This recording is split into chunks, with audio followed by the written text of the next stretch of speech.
What are you going to be talking about today? Yeah, inward nakedness, group discussions. We have some little stories and we are going to discuss over those stories. Let me screamed, "Ah!" To his surprise, he heard the voice repeating somewhere in the mountain, "Ah!" Curious, he yelled, "Who are you?" He received the same answer, "Who are you?" Angered at the response, he screamed, "Coward!" He received the answer, "Coward." He looked to his father and asked, "What's going on?"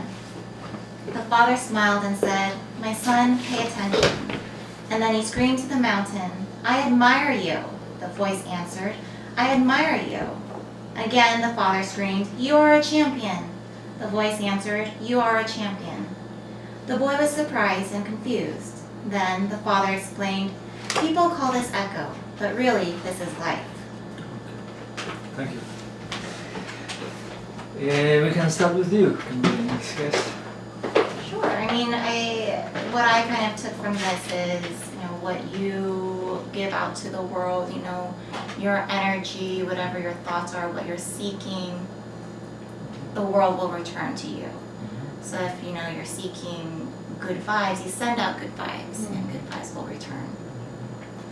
Basically, it's like a mirror, right? Yeah. What do you like to say, Marjan? Yeah, just very much the mirroring effect that, whatever you feel internally is reflected externally, and you'll attract that same energy. Yes. From there, I would say that the world we have now out there is merely a reflection of the world that is inside. I think for the moment, I don't know whether you will agree or not, we have a confused world in general. Maybe, yes. And I say this thing because I see human beings, suffering a lot, fighting, killing, all these kind of things going on. Look at the politics, for instance, now. I think it's a mere outcome of this confusion. And because everybody is asking also the question, many people, how can we change this world? I think in this story lies the answer. Only if each of us change our inner world, then the reflection, which is this world we see out there, will change naturally. We don't need to do anything. But what we are doing as humanity is coming up with some ideas, ideologies, and applying it to society and trying to change the society. Like an idea like communism, or any ideology, capitalism, whatever that thing is. Without changing the human first, the individual, we can apply all kinds of ideologies, but if we stay as confused as we are, then that world, which is merely a reflection of ourselves, our inner world, will always be confused like this. No ideology can save this world. Basically, life out there for me is a mirror reflection of my inner life. That's what I think. So I have a question for you. Yes, please. I agree with everything that everyone has said about this, but I think the question that I have to ask is then, so why do bad things happen to good people? Why do bad things happen to good people? Because It's a I think legitimate question, right? Yeah, there are people in this world that really do embody the essence of having a pure spirit and being inwardly very positive. Yes. And sometimes horrible things happen to those people. Part of the answer, I would say, that's one of the most philosophical questions I have faced in the past as well. I have an answer to almost all kinds of questions, but this is one of the most difficult ones which I have a battle with. But part of the answer I can say is those things that you say like bad things happening to them maybe are not bad things in the total picture, some of them, right? Maybe they are there. Goes back to the whole maybe thing.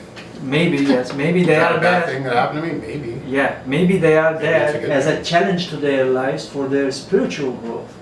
Like I thought about it and I said, if there is a universal intelligence, a God or something, whatever that thing is, and if that energy sees a good person here with good intentions, what should that energy do to make that person grow spiritually more, so that that person becomes, even better? There, this question of throwing at that person some challenges may come as an answer. If some challenges are thrown at you, which may seem to be bad things at that moment, they can help you to grow spiritually. Because I think in most cases, suffering can make us grow spiritually a lot. This can be part of the answer, but there are other answers. There are other things which I can't answer. Like, for instance, there may be some very nice family in the middle of Syria, and out of nothing they get these bombs, or ISIS comes and exterminates them all. There is no answer to this one. You can't say maybe or maybe not. Life is ending there. You can't say it's happening for a good reason, because those people want their life. How can I say it's happening for a good reason? Right? So, to be deeply honest, I don't think there is an answer. I personally couldn't find any answer to this one. But the only answer I can say to you is that intelligence, that God, whatever that thing is, has given the free will to humanity. So if some part of humanity decides to hold the power and start wars, killing is inevitable. So we cannot say, why are these bad things happening to those good people?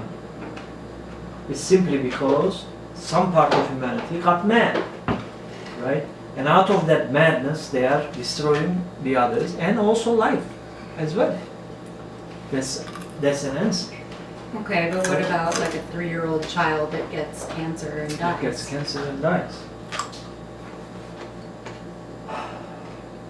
Yes, these are the most difficult questions. There may be things which we can never have an answer for, right? These may be certain spiritual things that nobody can understand. And this may be one of those things. Anything can be speculation. But this life is something like this. There is death and suffering in it. Humans being more sane can lessen that suffering for sure. But that suffering, I don't think, can be totally removed. It is somehow part of life. Physical suffering. But psychological suffering can be. Humanity can free themselves from psychological suffering. That's basically what the philosophers have said. A man like Buddha, for instance, he was asked what enlightenment was. His answer was very simple. He said it's ending of suffering, psychological suffering. So this question is really the most difficult one. That question you have just asked is the question why I quit my belief in religion, particular organized religion, which is Islam, because that is where I was born, right, in Turkey. My family was not really strictly conditioned. It was moderate people, but still, they said you are a Muslim, right? But when I was 18, I asked exactly the same question. So if there is a fair God up there, who is compassionate and almighty, why is all this suffering of these innocent people?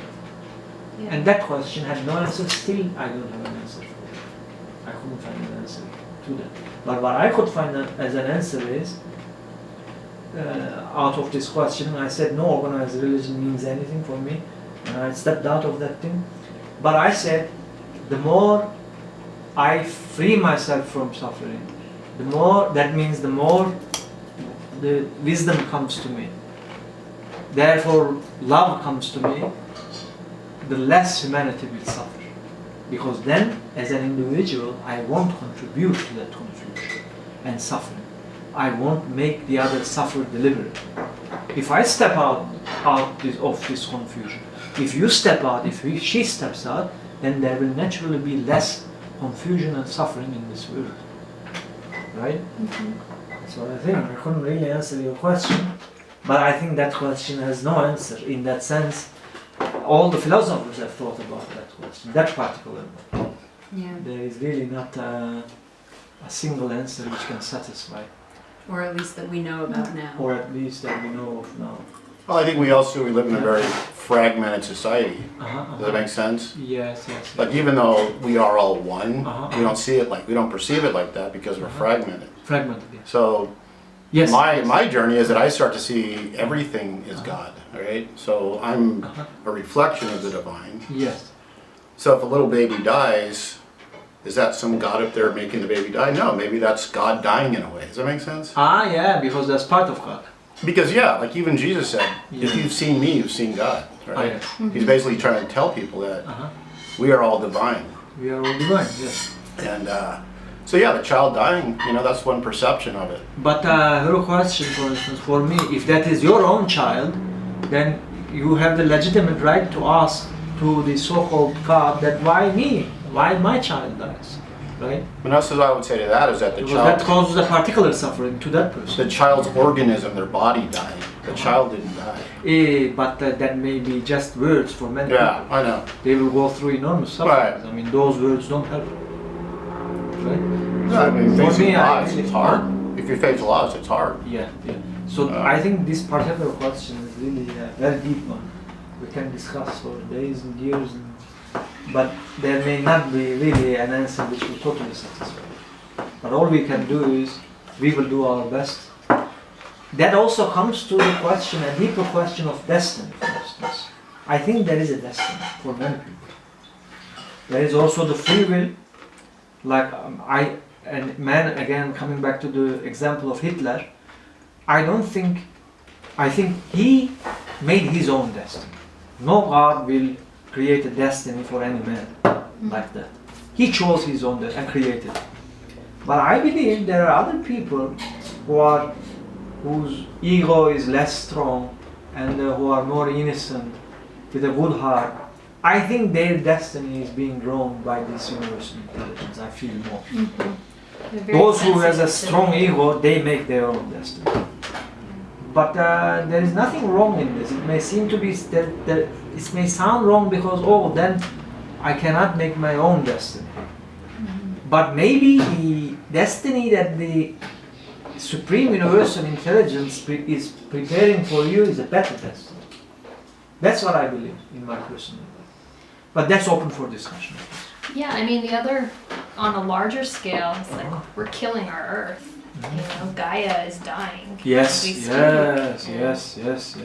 that all part of the larger destiny? No, that's the whole point. Yeah. You see, not the destiny that the universal intelligence wants to prepare for this world, but that intelligence provided the free will for humanity. That includes the destruction of mankind as well.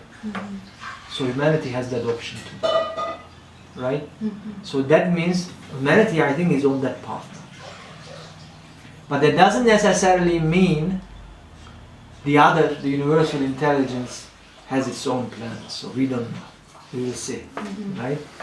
And I don't think this life will be left for destruction so easily. I don't believe that. So I think there is this destructive force in the world at the moment. Currently we see it's destroying everything. Basically this human greed, right? Egotistic human greed. But I don't believe that it will be a very easy final destruction. So we'll see. We'll know about this. I think quite soon, that's what I feel. There's a story in the Bible about Noah's Ark, and the whole story is that the humanity and mankind became so evil and corrupt that God decided that He had to destroy everyone and that He was only going to save one pair of each species. And sometimes I think when I see the world today that I don't know if that story is true, but that maybe God is sort of sitting there thinking, I might need to do that again. Yeah, probably.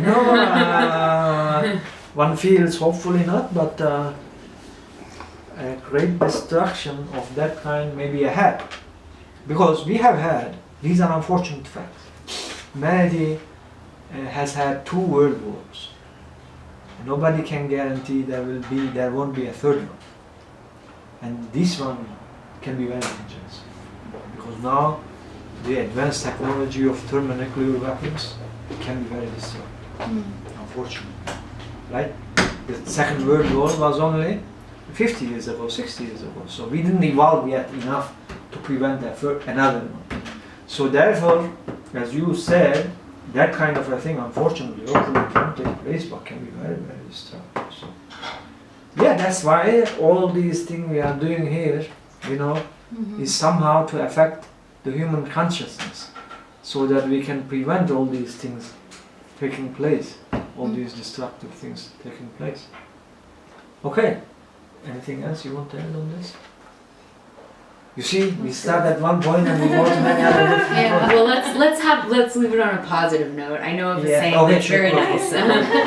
It's a saying that is, he who saves one life, it is as if he has saved the entire world. Exactly. So I think that maybe this story is telling us that yes. even if we can only change ourselves, Yes. it's almost like we can change the whole world Of just by course. changing ourselves. Save your own life and you will save the world as well. Become the change you want. Become the change you want Yeah. to see in the world. Exactly. That's right. All right. That it? Manjan. Do we have